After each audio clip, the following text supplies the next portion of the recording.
નમસ્કાર મિત્રો કે ગુજરાતના એક રમેશભાઈ પાસે એક મકાન, ખેતીની જમીન અને બેંકમાં સારી એવી બચત હતી. આખી જિંદગી મહેનત કરીને તેમણે સંપત્તિ બનાવી હતી, પરંતુ એક દિવસ અચાનક તેમનું અવસાન થઈ જાય છે.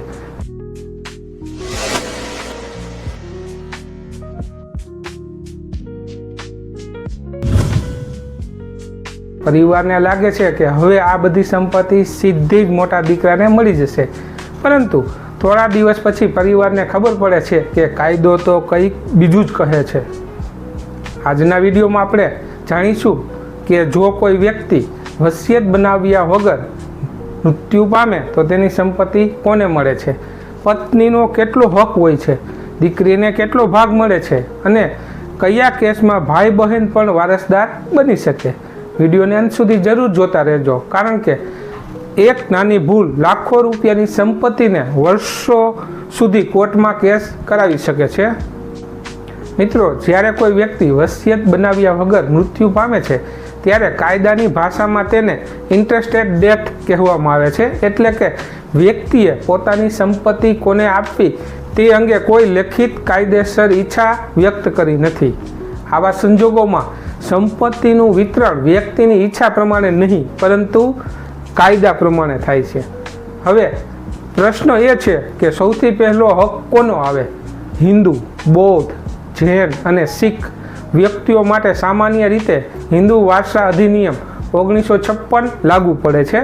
આ કાયદા મુજબ સૌથી પહેલા એટલે કે ફર્સ્ટ ક્લાસ હેર એટલે કે પ્રથમ શ્રેણીના વારસદારોને સંપત્તિ મળે છે.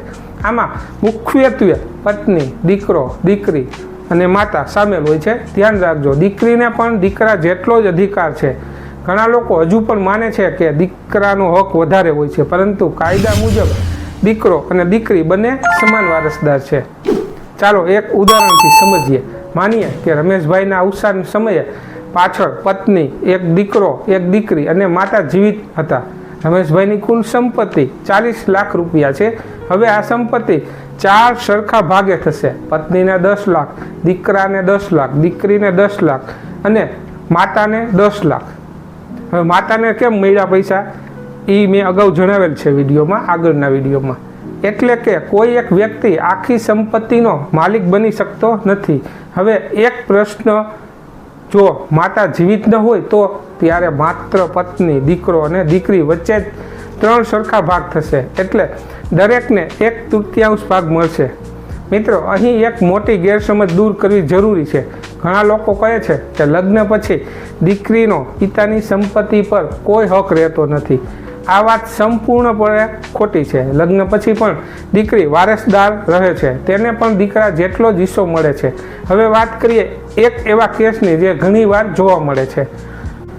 જો કોઈ વ્યક્તિના સંતાન ન હોય એટલે કે નિસંતાન હોય, તો ધારો કે એક વ્યક્તિ પાછળ માત્ર પત્ની અને માતા જીવિત હોય તો સંપત્તિ બંને વચ્ચે સરખા ભાગે વહેંચાશે. જો માત્ર પત્ની જીવિત હોય અને અન્ય ક્લાસ 1 વારસદાર ન હોય તો પત્ની આખી સંપત્તિની વારસદાર બની શકે છે. હવે સૌથી રસપ્રદ પ્રશ્ન, જો પત્ની, સંતાન અને માતા કોઈ પણ હયાત ન હોય તો ત્યારે સંપત્તિ ક્લાસ 2 હિયર તરફ જાય છે. આમાં પિતા, ભાઈ, બહેન અને અન્ય સંબંધીઓ આવી શકે છે. એટલે કેટલાક કેસમાં ભાઈઓ અને બહેનોને પણ સંપત્તિમાં હક મળી શકે છે. હવે એક સચ્ચાઈ જેવી લાગતી ઘટના સમજીએ. ગુજરાતના એક ગામમાં રહેતા રમેશભાઈ પાસે લગભગ 1 કરોડ રૂપિયાની સંપત્તિ હતી. તેમને ક્યારેય વસિયત બનાવી નહોતી. તેમને લાગ્યું હતું કે પરિવારના સભ્યો વચ્ચે કોઈ ઝઘડો નહીં થાય, પરંતુ તેમના અવસાન પછી દીકરો અને દીકરી વચ્ચે મિલકતને લઈને વિવાદ શરૂ થયો. દીકરો કહેતો હતો કે હું માતા પિતાની સેવા કરતો હતો, એટલે આખી મિલકત મારી. દીકરી કહેતી હતી કાયદા મુજબ મને પણ સમાન હક છે. થોડા સમયમાં મામલો કોર્ટ સુધી પહોંચ્યો. વર્ષો સુધી કેસ ચાલ્યો, લાખો રૂપિયા ખર્ચાયા અને આખો પરિવાર તૂટી ગયો. જો રમેશભાઈએ સમયસર વસિયત બનાવી હોત તો કદાચ આ વિવાદ ક્યારેય ઊભો ન થયો હોત. મિત્રો, આ જ કારણ છે કે કાયદા નિષ્ણાતો હંમેશા સલાહ આપે છે કે વ્યક્તિએ પોતાની સંપત્તિ અંગે સ્પષ્ટ વસિયત બનાવી રાખવી જોઈએ. વસિયત બનાવવાથી વારસદારો વચ્ચે ઝઘડા ઓછા થાય છે, કોર્ટ કેસની શક્યતા ઘટે છે અને વ્યક્તિની અંતિમ ઈચ્છા મુજબ સંપત્તિનું વિતરણ થાય છે. હવે એક મહત્વની વાત, ઘણી વખત લોકો માને છે કે મૌખિક રીતે કહી દીધું હોય તો પૂરતું છે, પરંતુ મોટા ભાગના કેસોમાં લેખિત અને કાયદેસર વસિયત વધારે સુરક્ષિત ગણાય છે. મિત્રો યાદ રાખજો, વસિયત વગર મૃત્યુ થાય તો સંપત્તિ કોને આપવી તે પરિવાર નક્કી કરી શકતો નથી, કાયદો નક્કી કરે છે. અને કાયદો દરેક વારસદારોને તેના અધિકાર મુજબ હિસ્સો આપે છે.